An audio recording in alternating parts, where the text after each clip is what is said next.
I'm in my car, got some free time, figure I'd make a video. Just chilling here waiting for homeboy to pull up with my load because he picks up my loads for me, which I am thankful for. But yeah, I'm just waiting for him to get here. And you know, today's kind of a gloomy day.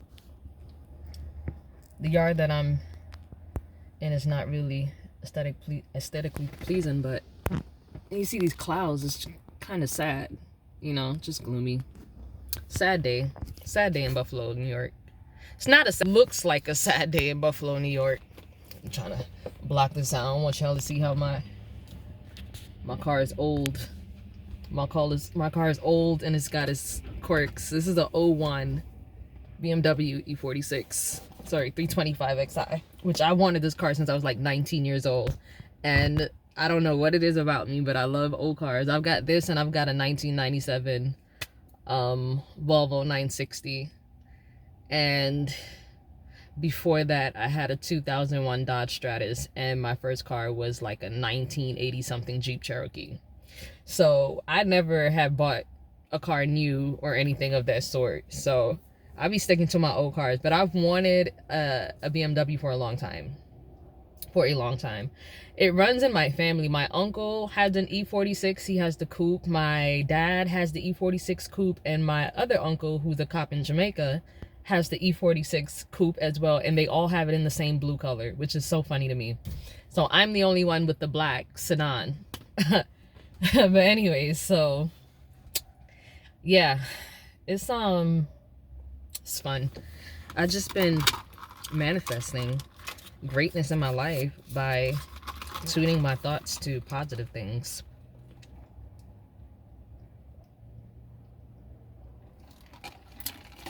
So damn good.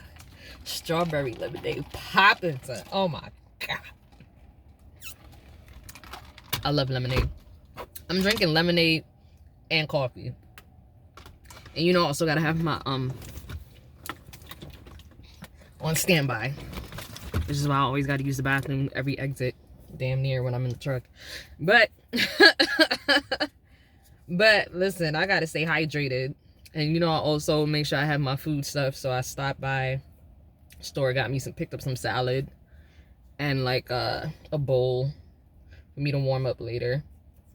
Because I don't like eating fast food. I don't like McDonald's and Burger King. And God knows that's all they have on the highway up here. Like, if you drive in New York State and you use the I-90 a lot, like, literally the only thing available to you is McDonald's. There's nothing else. At the truck stops, it's like Subways. And I hate Subways. So, yeah. I've just been chilling. And I've been having, like, a great time.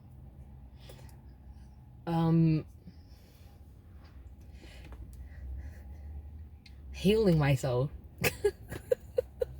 Call it that, healing myself.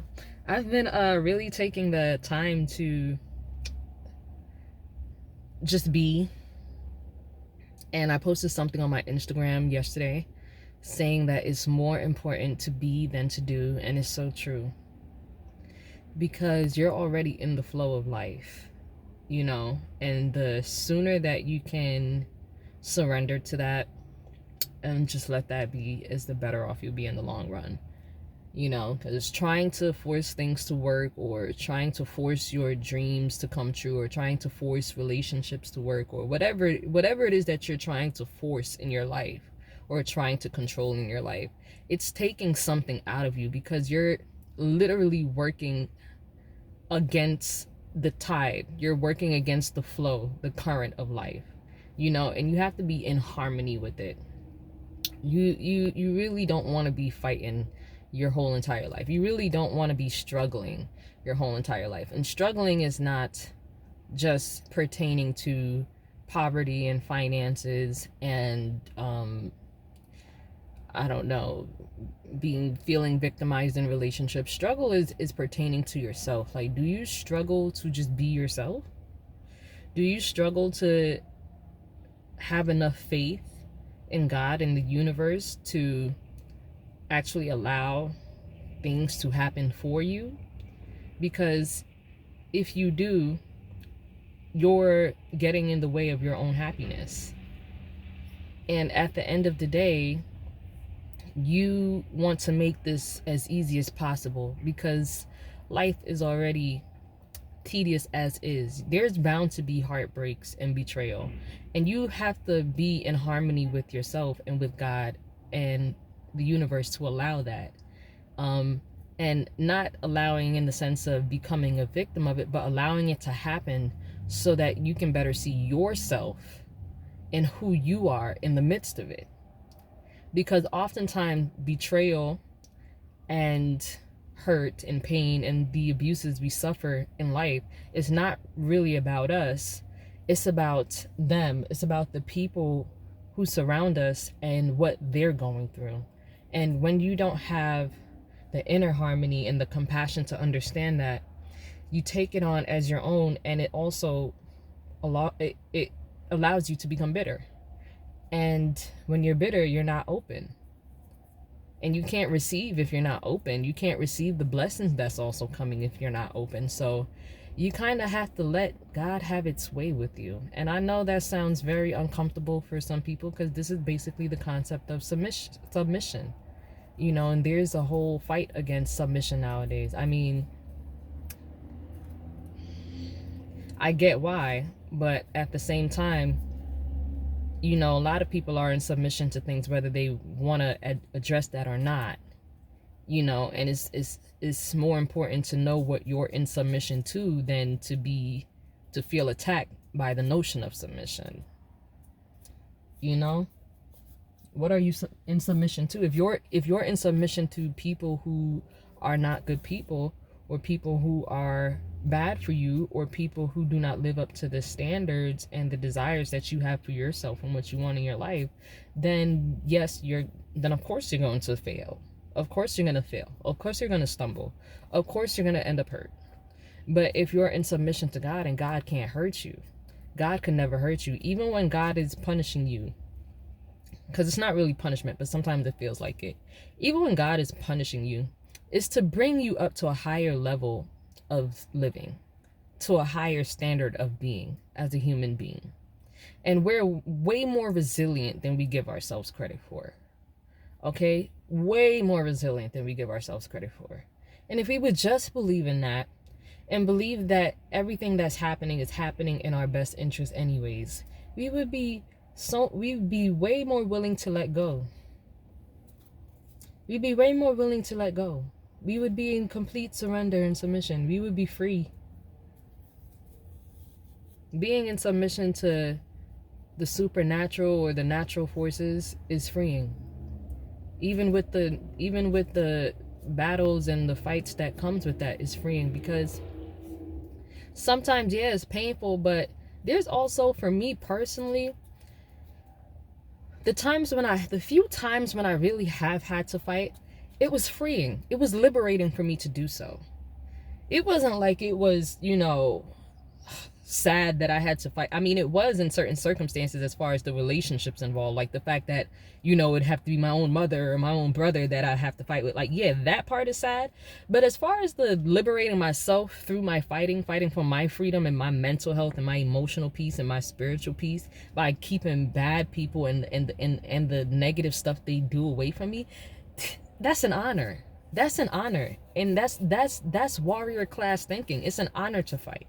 It's part of the human instinct and the human psyche to fight, to respond with, you know, a defense. So, you know, it's not always a bad thing. I don't know why people make everything about life such a bad thing. Like, it's not such a bad thing.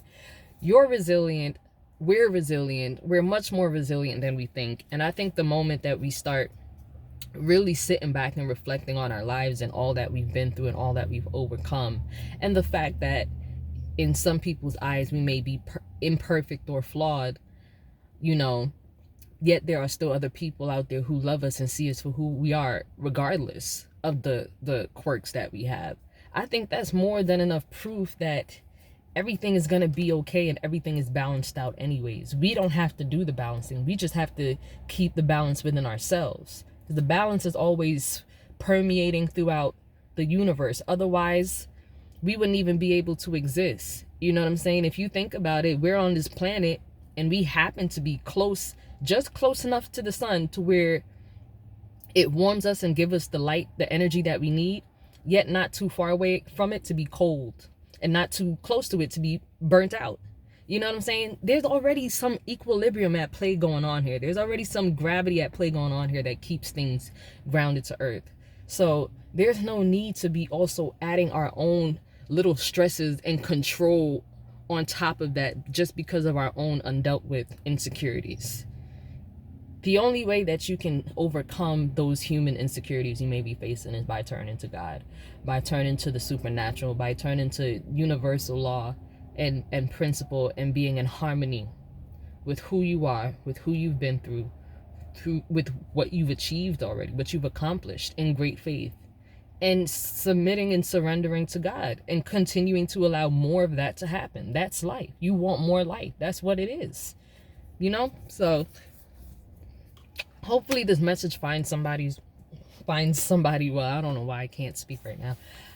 Hopefully this message finds somebody well, because I'm going through it, and I know I'm not the only person who's going through it.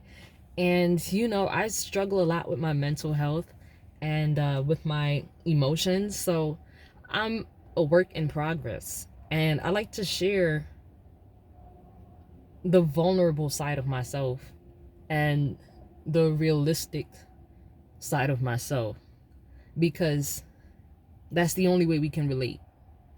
You know, I can't relate to you by being perfect or pretending to be perfect. You know what I'm saying?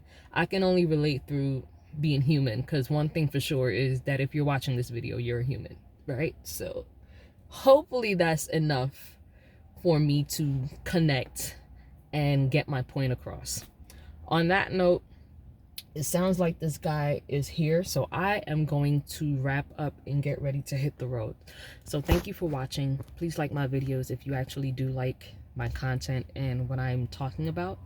And I will continue to make videos as time progresses, slowly on my own schedule, of course. But yes, thank you for watching.